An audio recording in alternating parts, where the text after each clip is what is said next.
వసుదేవసుతం దేవం కంసచాణూరమర్దనం దేవకీ పరమానందం కృష్ణం వందే జగద్గురుం. ఓం శ్రీ రాధాకృష్ణాభ్యాం నమః. ఓం కృష్ణం వందే జగద్గురుం, అర్జునం వందే జగదేక వీరం. మనకి ఇప్పుడు గ్రహాల మార్పు జరగబోతుంది. ఎలా? గురుగ్రహము 2 అక్టోబర్ 2 జూన్ 2026 సంవత్సరం నుంచి మనకి మిథున రాశి నుంచి కర్కాటక రాశిలోకి మారుతున్నాడు. దీనివల్ల కొన్ని రాశుల వారికి మేలు జరుగుతుంది, కొన్ని రాశుల వారికి యావరేజ్గా ఉంటుంది, కొన్ని రాశుల వారికి బిలో యావరేజ్గా ఉంటుంది.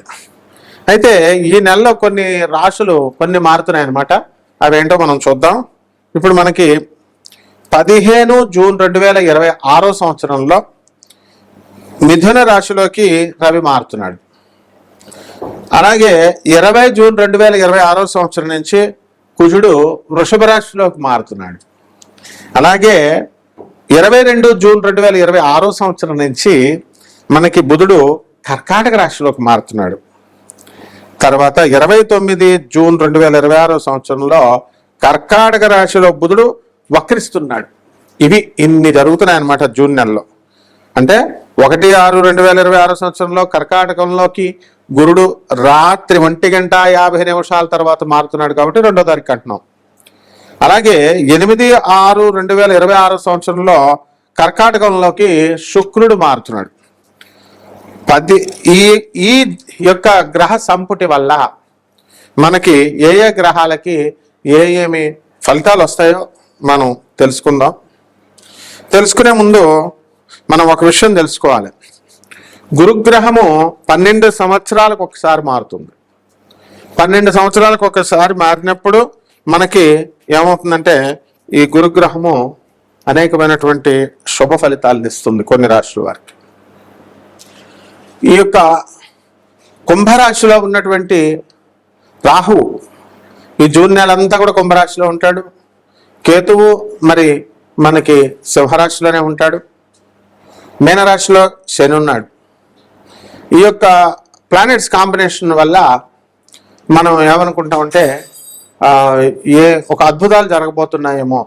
ఇప్పుడు అందరూ కూడా చెప్పేదాన్ని బట్టి మిథున రాశి వారికి అందరికీ అద్భుతాలు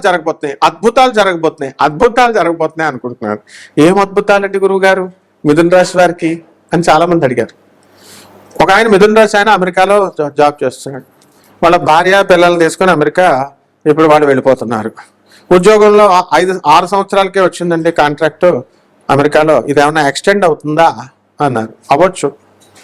అలాగే ఈ యొక్క మిథున రాశి వాళ్ళకి మరి నేను హౌస్ వైఫ్ అండి, మరి నాకేమవుతుందండి అంటే డబ్బులు వస్తాయమ్మా. మీ మిథున రాశి వాళ్ళకి, మీ తమ్ముడు వాళ్ళకి, మీ మరదల వాళ్ళకి డబ్బులు వస్తున్నప్పుడు నీకెందుకు డబ్బులు రావంటే, డబ్బులు నేను హౌస్ వైఫ్ని కదండి నాకు ఎలా వస్తాయి అంటారు. అది ఎలా వస్తాయో మనకు తెలియదు. మనకి డబ్బులు వస్తాయంటే వస్తాయి అంతే. మరి అది యూట్యూబ్లో చెప్పేటటువంటి జ్యోతిష్కులు కానీ, పీఠాధిపతుల రూపాల్లో ఉన్న వాళ్ళు కానీ, పీఠాధిపతులు కానీ, ప్రవచనకారులు కానీ వస్తాయంటే వస్తున్నాయి అంతే అని చెప్తున్నారు. కష్టపడిందే చదువు వస్తుందా? సాధనమున సమకూరు అని చెప్పారు. ధరణిలోన కష్టపడితేనే మనకి చదువు వస్తుంది, కష్టపడితేనే డబ్బులు వస్తాయి. కాబట్టి మీరు ఈ మాయా నుంచి బయటకు వచ్చేసేయండి. గ్రహాలు మారుతాయి కాబట్టి మనకేవో అద్భుతాలు జరగబోతున్నాయి. అలాగే మనకి సూట్ కేసులో లక్ష్మీదేవి డబ్బులు పట్టుకొని వచ్చేస్తుంది. ఇలా జరగవు. ప్రాక్టికల్గా ఉండాలి. మనం ఖచ్చితంగా మార్పు వస్తుంది. ఇప్పుడు మనకు వర్షం పడుతుంది అనుకోండి, ఆ వర్షాన్ని మనం ఆపలేం, కానీ అక్కడ గొడుగు వేసుకుంటే మన మీద పడకుండా అక్కడ వరకు మన వరకు మనం ఆపుకోవచ్చు. ఒకసారి స్వామి వివేకానందుల వారు ఆయన ట్రైన్లో ప్రయాణం చేస్తున్నారు. ఆయన పక్కన ఉన్నటువంటి వ్యక్తి ఒకడు అడుగుతాడు, ఏమండి మరి ఇప్పుడు భోజనం సమయం అయిందండి, లంచ్ సమయం, మరి ఎలాగొస్తుందండి మీకు భోజనము అని అడుగుతారు. అడిగితే భగవంతుడు పంపిస్తాడు అని అంటారు. దేవుడు ఎలా పంపిస్తాడండి అని అడిగితే సరే అది అయిపోయింది. నాగ్పూర్ స్టేషన్ వచ్చింది. ఆ స్టేషన్ వచ్చినప్పుడు అక్కడ నరేంద్ర నరేంద్ర అని పిలుస్తూ వివేకానంద అసలు పేరు అనమాట నరేంద్రుడు. ఆయన వచ్చి ఆ పేరుతో పిలిస్తే ఇదిగో మీకు ఇమ్మన్నారు అని చెప్పేసి ఆ యొక్క మంచి మంచి చక్కగా పెద్ద పెద్ద క్యారేజీల్లో భోజనాలు ఇచ్చారు. ఎవరు అండి అని అడిగితే ఏమో నాకు తెలీదు అని వివేకానందుడు చెప్తాడు ఆ వ్యక్తికి. పేరు కట్టుకొని రామకృష్ణ పరమహంసుల వారి భక్తులు, ఆ పరంపరలో వచ్చినటువంటి భక్తులు స్వామి వివేకానంద గురించి తెలుసు కాబట్టి తమ గురువు గారైనటువంటి రామకృష్ణ పరమహంసులు గారు తన భక్తులకు ఆదేశిస్తే స్వామి వివేకానందుల వారికి వచ్చింది. అలా మనము ఏ పనులు కూడా మనము కష్టపడి దానికోసం మనం వెయిట్ చేయాల్సినటువంటి అవసరం లేదు. మనం చేయాల్సింది ఏమిటి అంటే భగవంతుడి మీద అపారమైనటువంటి విశ్వాసం, గురు పరంపరలో మనము ఉండాలి, ఆ గురు పరంపర దగ్గర ఉన్నటువంటి గురువులను అంటిపెట్టుకుని ఉండాలి. అప్పుడు మనకి ఆ గురు సిస్టమ్ వస్తుంది. పరమహంస యోగానందుల వారు, మా గురువు గారు అయినటువంటి పరమహంస యోగానందుల వారు మరి ఒక యోగి ఆత్మకథలను తర్వాత ఆయన మామూలుగా కూడా చెప్తూ ఉంటారు. ఏమని చెప్తారంటే, గురువు అనేటటువంటి వాడిని భగవంతుడు డిజిగ్నేట్ చేస్తాడు, నువ్వు గురువుగా ఉండు, వీళ్ళని తీర్చిదిద్దు అని. అలాగే ఆ యొక్క గురు పరంపరలో ఉన్నటువంటి ఆ గురు సిస్టంలో ఉన్నటువంటి శక్తి మనకి అడ్వైస్ చేస్తుంది, మనల్ని ఎప్పటికప్పుడు మనల్ని సంరక్షిస్తూ ఉంటుంది. ఇది గురుడు ఎగ్జాక్ట్గా చేసే పనులు. కాబట్టి ఎవరెవరో 300 సంవత్సరాలకు ఒకసారి వస్తుంది, గురుడు మారిపోతున్నాడు. ప్రతి సంవత్సరం గురుడు మారుతాడు. ఒక్కొక్క రాశిలోకి 12 రాశులకు 12 సంవత్సరాలకు ఒకసారి మారుతాడు. ఇది పెద్ద వింత కాదు. కానీ అలా మనకి ఏదో వండర్స్ జరుగుతున్నాయి, మీరు ఈ మాల వేసుకోండి, లేకపోతే ఈ సింధూరం పెట్టుకోండి, ఈ పూజ చేసుకోండి, ఆ హోమం చేసుకోండి, ఇలాంటివి ఏమీ అవసరం లేదు. మీకు ₹1 ఖర్చు అవ్వకుండా మీకు స్వామి వివేకానందుల వారు చెప్పారు. అలాగే service to humanity is real service to God అని మానవులకి, పేదవారికి, అనాథలకి, వికలాంగులకి, సాధువులకి సేవ చేయడం ద్వారా మరి తప్పకుండా గురుమండల వ్యవస్థ నుంచి గురువు యొక్క అనుగ్రహం మీ పైన వస్తుంది. అలా కాకుండా బాగా డబ్బు ఉన్నటువంటి వాళ్ళు పెసనార్తనంగా వాళ్ళ బీరువాళ్ళలో డబ్బులు దాచుకొని ఖర్చు పెట్టకుండా పేదవాళ్ళకి, అవసరంలో ఉన్న వాళ్ళకి కనుక ఆదుకోకపోయినట్లయితే వాళ్ళు తప్పకుండా నష్టపోయేటటువంటి అవకాశాలు ఉంటాయి.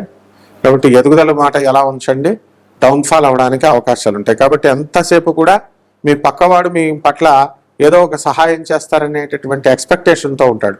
Everyone will have greater expectations on his fellow beings అని. కాబట్టి మనకి మీరంతా ఎదగాలని పక్కవాడు కోరుకుంటాడు. ఎందువల్ల కోరుకుంటాడు? వాడు మీ కారు ఉంటే వాడిని ఎక్కించుకుంటారండి, మీ దగ్గర ₹100 అంటే ₹10 వాడికి అప్పిస్తారండి. This is positive optimism. అందువలన ఇదంతా కూడా స్వామి వివేకానందుడు, జగద్గురు ఆదిశంకరాచార్యులు వారు, ప్రభాత రంజన్ సర్కార్, ఆనందమూర్తి గారు ఇలాంటి వాళ్ళు చెప్పేవి. కాబట్టి మీ అందరూ కూడా ఇది కోటాను కోట్ల మందికి కామన్ ప్లాట్ఫామ్ మీద చెప్పబడేటటువంటి ఈ యొక్క రాశి ఫలాలు, దాన్ని ఒక్కొక్క వారీగా ద్వాదశ రాశుల వారికి కూడా ఒక్కొక్కళ్ళకి మీకు ఎలాంటి ఫలితాలు ఇస్తుంది అనేటటువంటిది మనము ఈ గోచార రీత్యా మనం తెలుసుకుందాం. వ్యక్తిగత జాతకాల ద్వారా మాత్రమే తెలుస్తుంది. సో వ్యక్తిగత జాతకాల ద్వారా మీ జాతకంలో మీరు ఇల్లు ఎప్పుడు కడతారు, ఇవన్నీ చేస్తారు, మనం చదువు ఎప్పుడు వస్తుంది, ఇలాంటివన్నీ కూడా మనకు తెలుస్తాయి. నాసా లైవ్ రిపోర్ట్స్ని బట్టి మనం చెప్పడం అనేటటువంటిది జరుగుతుంది. కాబట్టి ఈ గురువు మార్పు వల్ల ఏ ఏ రాశుల వారికి ఎలాంటి జరగబోతున్నాయి అనేటటువంటిది విడివిడిగా ఒక్కొక్క రాశి వారిని చూసి తెలుసుకుందాం. మేషరాశి. మేషరాశి వారంటే ఎవరండి? మేక. ఆ తర్వాత దానికి ఏలినాటి శని జరుగుతుంది. మేషం 7.5 సంవత్సరాలు జరుగుద్ది. 7.5 సంవత్సరాల పాటు ఈ యొక్క మేషరాశి వారికి ఏలినాటి శని జరుగుతుంది. కాబట్టి మేషరాశి వారికి అందరికీ కూడా ఎలా ఉంటుంది? గురుడు మనకి 2 జూన్ 2026 సంవత్సరం తర్వాత వచ్చింది కాబట్టి చక్కగా కర్కాటక రాశిలోకి అర్ధాష్టమ గురుడు అవుతున్నాడు. అర్ధాష్టమ గురుడు 4వ ఇంట్లోకి వస్తున్నాడు గురుడు. కాబట్టి మీకు ఇప్పుడు ఏంటంటే కుటుంబంలో ఇప్పటి వరకు ఉన్నటువంటి కష్టాలు, మనస్పర్ధలు ఇవన్నీ కూడా క్లియర్ అయిపోతాయి. అందరూ హ్యాపీగా సంతోషంగా ఉంటారు. అలాగే వ్యయంలో ఉన్నటువంటి ఈ యొక్క శని యొక్క ప్రభావం వలన బాగా బద్ధకంగా ఉండడం, నిద్ర పట్టడం ఇలాంటివన్నీ కూడా జరుగుతూ ఉంటాయి. తర్వాత ఆరోగ్యం విషయంలో కొంచెం జాగ్రత్తలు తీసుకోవాల్సినటువంటి అవసరం ఉంది. లాభంలో ఉన్నటువంటి ఈ యొక్క రాహుగ్రహ ప్రభావం వలన మనకేమవుతుందంటే రైతులకు చాలా బాగుంటుంది, పంటలు బాగా పండిస్తారు, మరి లాభాల బాటలో వెళ్తారు, రైతులు చేసినటువంటి అప్పులన్నీ కూడా తీర్చేస్తారు, తర్వాత రైతుల పిల్లల్ని బాగా చదివిస్తారు. కాబట్టి వ్యవసాయం, ఫెర్టిలైజర్స్, తర్వాత ఈ ఎరువులు ఇలాంటి వ్యాపారాలు, హార్టికల్చర్ కోళ్ల ఫారాలు, ఈమూ బర్డ్స్, తర్వాత ఈ డైరీ ఫారాలు, పాల వ్యాపారాలు, ఇవన్నీ కూడా బ్రహ్మాండంగా ఉంటాయి. కిరాణా షాప్ వ్యాపారం నుంచి, డిపార్ట్మెంటల్ స్టోర్స్ నుంచి, మెడికల్ షాపుల దగ్గర నుంచి మొత్తం అన్ని రకాల వ్యాపారాలు కూడా రాహు లాభంలో ఉండడం వల్ల మీకు బ్రహ్మాండంగా ఉంటుంది. మరి మనం చేయాల్సినటువంటి పరిహారాలు ఏమిటి? విద్యార్థులు కూడా కొంచెం పికప్ అవుతారు. మరి పరిహారాలు ఈ జూన్ నెలలో మాసరాశి ఫలితాలు కాబట్టి మనకి ఈ ఏలినాటి శని జరుగుతుంది కాబట్టి శని జపం చేయండి, శని స్తోత్రాలు చదవండి. శనికి కిలోంపావు నల్ల నువ్వుల్ని, తర్వాత మనకి నల్లని వస్త్రాన్ని ఇచ్చి పేద బ్రాహ్మణులకి దానం చేయండి. దశమహావిద్యల్లో ఒకటైనటువంటి మహాకాళి అమ్మవారి యొక్క ప్రార్థన చేయండి, మంత్రజపం చేసుకోండి. బ్రహ్మాండంగా ఉంటుంది. శుభమస్తు.